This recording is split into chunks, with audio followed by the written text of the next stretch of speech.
Michael Amiott, who was fired from the Euclid Police Department at a public library in Euclid, Ohio, in April.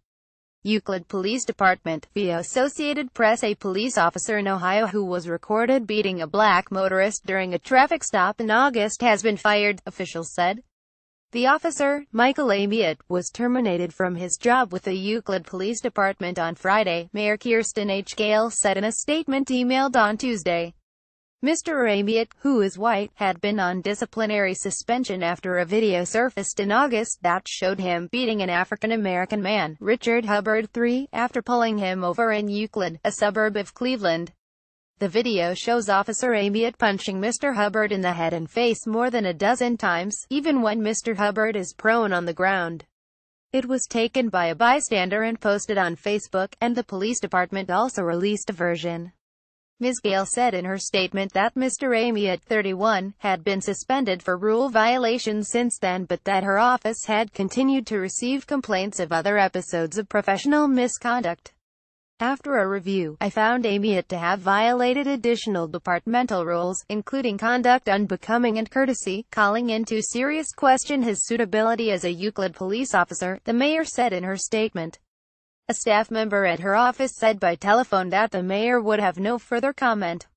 Calls to telephone numbers listed under Mr. Amiott's name were not answered, and a spokesman for the police department did not reply to an email and voicemail messages.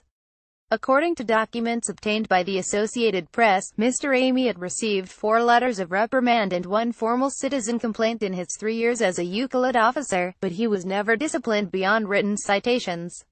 He was cited for pistol whipping a driver with a handgun, mishandling evidence, losing his temper in front of his commanding officer, and being involved in 2 crashes in police vehicles, the AP reported.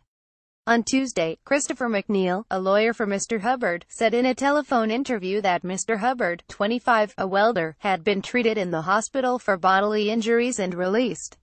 He had pleaded not guilty to misdemeanors, including resisting arrest and driving with a suspended license.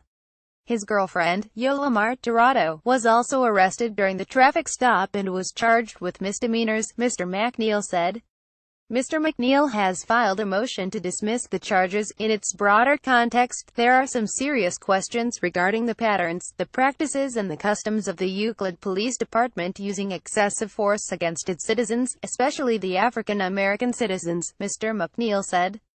The arrest of Mr. Hubbard set off protests in Euclid, a city of about 48,000, and calls for a thorough response by the authorities. The city's chief of police, Scott Meyer, said at the time that he wanted to assure everyone that the incident would be investigated. I can understand and appreciate the great concern and alarm of those who have seen or heard of the videos involving the arrest of Richard Hubbard, 3, he said.